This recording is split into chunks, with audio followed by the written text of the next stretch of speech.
1980년 인천 출생, 한국예술종합학교 극작과 졸업, 2002년 4학년 때 단편소설 노크하지 않는 집으로 제1회 대산 대학문학상 소설부문을 수상하여 이 작품이 2003년 문예지 창작가 비평 봄호에 실리며 등단했다. 대표작으로는 달려라 아비, 침이 고인다, 두근두근 내 인생, 비행운, 바깥은 여름, 이 중 하나는 거짓말, 안녕이라 그랬어 등이 있다. 두근두근 내 인생은 강동원, 송혜교 주연의 영화로 제작되어 큰 화제를 모으기도 했다. 어쩌면 오늘 이 자리가 도움될지 모른다고 기대했다. 누군가를 작정하고 관찰하지 않는다 해도 어떤 인물을 그냥 아는 것과 상상하는 것, 실제로 겪는 일은 전혀 달랐다. 거기 있는 걸 없는 척하고 없는 걸 있는 셈 치는 건 연극의 중요한 약속 중 하나였다. 그리고 그건 가식이나 위선과는 다른 거였다. 살면서 어떤 긴장은 이겨내야만 하고 어떤 연기는 꼭 끝까지 무사히 마친 뒤 무대에서 내려와야 한다는 걸. 그건 세상의 인정이나 사랑과 상관없는 가식이나 예의와도 무관한 말 그대로 실존의 영역임을 알았다. 이참에 나도 프로필 사진이나 바꿔볼까? 고민하며 기태는 사각창 하단의 검색 단추를 눌렀다. 이윽고 무작위로 선정된 기태가 한 번도 만나본 적 없는 이들의 삶이 영롱한 빗으로 만든 발처럼 순식간에 펼쳐졌다. 북극의 오로라, 열대의 낙조, 도시의 마천루, 얼룩 없는 창, 전선 없는 방, 보풀 없는 옷, 질병 없는 신체, 그림 같은 요리가 줄지어 늘어섰다. 마치 누군가 꾼 가장 좋은 꿈을 한데 모아둔 느낌이었다. 꼭 연애 상대가 아니더라도 희주는 일단 만나면 기분 좋아지는 사람이었다. 많은 얘기를 나누고 헤어진 뒤 찝찝한 후회나 반추를 안 하게 만드는 사람. 상대에게 자신이 판별당하거나 수집당했다는 느낌을 주지 않는 사람. 근본은 따뜻하되 태도는 선선한 술친구였다.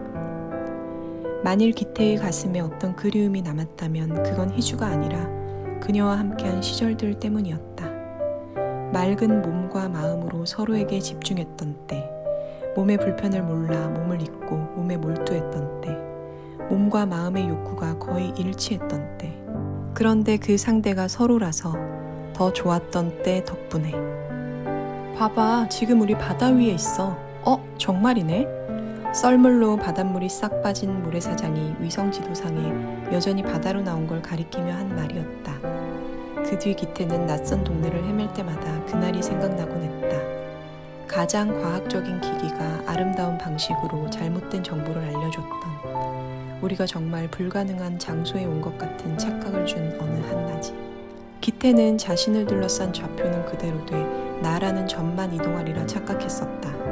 점과 더불어 좌표도 같이 움직이는 데다 다른 그래프와 충돌하며 곡선과 직선이 찌그러지고 휠 거라 예상 못한 까닭이었다. 물론 나이 들어 좋은 점도 있었다.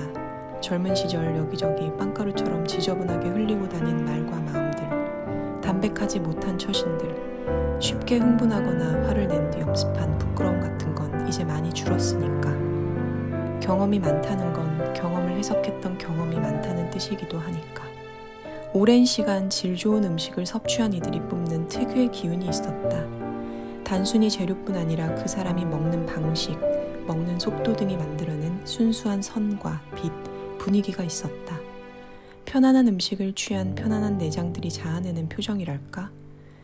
음식이 혀에 닿는 순간 미간이 살짝 찌푸려지는 찰나가 쌓인 작은 쾌락이 축적된 얼굴이랄까? 음식의 원재료가 품은 바람의 기억, 햇빛의 감도와 함께 대장 속 선모들이 꿈꾸듯 출렁일 때 그 평화와 소화의 시간이 졸아든 게 바로 내장의 관상이었다. 세계 각국의 임대인과 임차인이 직접 거래하는 그 사이트는 어디선가 떠나오고 또 떠나가는 이들로 늘 북적였다. 세상에 자기 좌표를 마음대로 옮길 수 있는 이들이 많지 않다는 걸 알면서도 인터넷에 올라온 후기나 사진을 보면 가끔 삶이 별거 아닌 것처럼 느껴졌다. 우리 인생이 홀씨처럼 가볍고 클릭처럼 쉬운 것으로 여겨졌다. 그리고 어느 땐 바로 그 느낌이 그리워 숙박 사이트에 접속했다. 그게 얼마나 어려운지 나도 무수한 시간을 버려봐서 알았다. 힘겹게 만든다 한들 반드시 채택되는 게 아니라는 것도. 지호에게는 뭐랄까 어려서부터 몸에 밴 귀족적 천진함이 있었다. 남으면 버리고 없으면 사고 늦으면 택시 타는 식으로 오래 살아온 사람이 가진 무심한 순진함이. 이번 여행 계획을 세우며 내가 예산을 맞추려 전전긍긍할 때도 지호는 그냥 대충대충 해, 별 차이 없어 라고 말했다. 그리고 그 별 차이에 대한 감각이 지호와 나의 가장 큰 차이였다. 시내에는 원주민보다 관광객이 많았고 한국인도 자주 보였다. 하루에도 몇 번씩 한국인과 마주칠 때마다 그들과 나 사이에 묘한 기류가 흘렀다. 시치미와 드러냄, 감춤과 판별의 눈빛이 순식간에 교차했다. 가끔은 그들이 여행지의 마법을 깨뜨리는 듯해 언짢다가도 또 어느 땐 아주 작은 소리라도 내 귀에 너무 잘 박히는 한국어가 신기해 고개 돌렸다. 돌이켜보면 엄마는 엄마여서가 아니라 한 인간으로서 내게 최선을 다한 사람이었다. 그리고 나는 그 사실을 잊지 않으려 애썼다. 물론 나도 사람들이 우릴 두고 뭐라 하는지 알고 있었다. 그렇지만 실제로는 내게 별 관심 없는 이들에게 내 인생을 매번 설명하고 싶지 않았다. 사람들에게는 그저 삶의 활력소처럼 가볍게 비난하고 싶은 대상이 필요한 것뿐이라고. 삶의 권태를 어느 정도 그렇게 견디는 것뿐이라고 여기려 애썼다. 자기 방의 벽지를 바꿀 수 없을 땐 남의 집 현관이 더럽다고 생각하면 많은 위안이 되니까. 며칠 전 윗집 드릴 소리에 신경이 곤두선 기억이 났다. 그간 잘 참았는데 그날만은 이상하게 살짝 미칠 것 같은 기분이 들었다. 윗집 내부가 안정적이고 아름다운 형태를 잡아갈수록 우리 생활은 천천히 부서지고 망가지는 것 같아서였다. 경수도 이명과 난청이 생기고부터 인지 기능이 급속도로 나빠져서였다. 몇 년 동안 그 과정을 고스란히 지켜본 선주 입장에서는 이명이 두려울 수밖에 없었다. 전부터 경수의 현재에서 늘 자신의 미래를 봤으니까. 그리고 그 미래에 자기 곁에는 아마 아무도 없으리라 여겼으니까.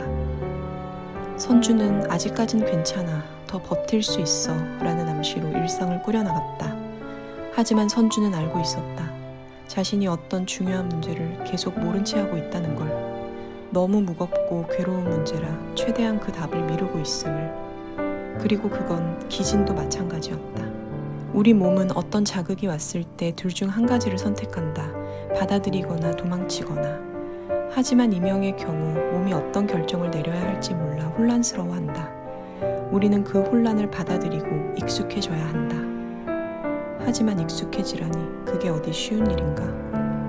고통이 나를 압도할 때 나는 일부러 집 밖으로 나가 수백 년 된 나무들 사이를 걷는다.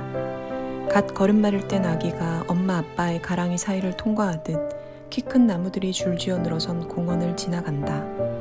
마치 거길 다 통과하면 내가 더 자라나기라도 할 것처럼. 그런 뒤 집으로 돌아와 세상의 고통을 해결해주는 자연 따위는 없음을 깨닫는다. 그러곤 이미 아는 걸 한 번 더 깨달으려 다음날 다시 같은 장소로 나간다. 내 고통에 무심한 자연 앞에서 이상하게 안도한다. 엄마와 헤어지고 나니 별로 한 일도 없는데 비로소 큰 숙제를 마친 기분이 들었다. 그리고 여느 때처럼 안타까움과 미안함, 짜증과 홀가분함, 연민과 죄책감이 동시에 찾아왔다. 기진은 무표정한 얼굴로 맛을 음미하며 지금 이 순간 홀로 집에 가고 있을 엄마를 떠올렸다. 나의 오늘과 당신의 오늘이 다르다는 자명함이, 엄마의 하루와 자신의 하루의 속도와 우선순위, 색감과 기대가 늘 달랐다는 게, 앞으로도 그럴 거라는 게 문득 뼈아프게 다가왔다. 아무리 최선을 다한들 자신은 이 감정을 평생 느낄 거라는 정도. 나만 겪는 일은 아닐 텐데, 누군가는 진작 감내해온 일일 텐데, 다들 대체 이 숙제를 어떻게 풀어나가는지 감도 오지 않았다. 어쩌면 다들 날마다 아무 내색 않고 일터에 나와 있는 걸까? 맨정신에 취기 없이. 외국어로 돼야 할 때면 늘 그러듯 나는 내가 하고 싶은 말이 아니라 할 수 있는 말을 했다. 물론 외국어로 말할 때 장점도 있었다. 체지방을 줄인 담백한 몸처럼 한정된 어휘가 만드는 문장만의 매력이 있었으니까. 그 간극에서 때로는 예기치 못한 사고가 일어나고 말이다. 하나마나 한 말을 최대한 진심 어리게 하는 것도 어른의 화법일 텐데 누군가의 부고와 마주할 때마다 스스로가 가진 표현의 한계와 상투성에 어쩔 줄 몰라 했다. 상투성이 뭐 어때서? 세상에 살 만큼 죽은 만큼 상투적인 게 또 어디 있다고. 그 반복의 무게에 머리 숙이는 게 결국 예의 아니던가. 헌수와 헤어진 뒤 누군가와 정신적으로도 또 육체적으로도 진지한 관계를 맺은 적이 없었다. 나는 내 감정이 인간적인 호감인지 성적 주체가 되는 기쁨인지 성적 대상이 되는 설렘인지 헷갈렸다. 어쩌면 그 모든 게 섞인 총체적인 무엇일지 몰랐다. 감정이란 원래 그런 거니까. 기쁨이라면 상관없었다. 하지만 슬픔은 달랐다. 고통만큼은 내 슬픔의 언어, 감정의 뿌리, 모국어로 말하고 싶었다. 그렇지만 모국어로 말한들 과연 그게 완전히 전해질까? 삶은 대체로 진부하지만 그 진부함에 어쩔 수 없음, 그 빤함, 그 통속, 그 속수무책까지 부정하기는 어려운 것 같다. 인생의 어두운 시기에 생각나는 건 결국 그 어떤 세련도 첨단도 아닌 그런 말들인 듯하다고 했다. 쉽고 오래된 말, 다 안다 여긴 말, 그래서 자주 무시하고 실증냈던 말들이 몸에 붙는 것 같다고. 둘은 이 상황을 어떻게든 돌파해보려 했었다. 그 과정에서 두 사람이 가장 많이 한 일은 무언가를 기다리는 거였다. 더불어 두 사람은 세상에서 가장 힘든 일 중 하나가 무언가를 기약 없이 기다리는 일임을 알게 되었다. 지수는 주변을 천천히 정리해가기 시작했다. 비장할 것도 서글플 것도 없이 차분하고 사무적인 태도로. 오늘 안방 도배도 그런 일 중 하나였다. 지수는 이곳이 물에 잠기든 말든 상관없었지만 한편으로는 이웃에게 피해를 주고 싶지 않았다. 아랫집에 젊은 부부와 갓 태어난 아기가 사는 걸 알아서였다. 동시에 지수는 준호가 다시 여기 왔을 때 집이 너무 더럽거나 무섭게 느껴지지 않기를 바랐다. 그것 말고는 동생에게 별로 남길 것이 없음을 알고 지수는 미안한 마음이 들었다. 아린이는 며칠 전 스승의 날에 지수에게 유일하게 카네이션과 편지를 건넨 학생이었다. 지수는 자신은 그저 교육 서비스 제공자일 뿐이라며 스스로를 한 번도 스승이라 여긴 적 없었지만 아린이가 건넨 그 꽃 한 송이와 편지에 내심 감동했다. 내가 가진 가장 고귀한 것이 훼손되고 있다는 자각은 고통스러운데 그걸 막아낼 힘이 내 안에 남아있지 않다는 건 수치스럽다. 대체로 우리는 나빠서 틀리는 게 아니라 몰라서 틀린다. 문득 내 앞에 있는 사람이 내게 중요해졌다고 느껴질 때 사람들은 말하지 않은 진실을 추가하기도 하지만 이미 말한 거짓을 바로 잡는 데 더 마음을 쓰기도 한다.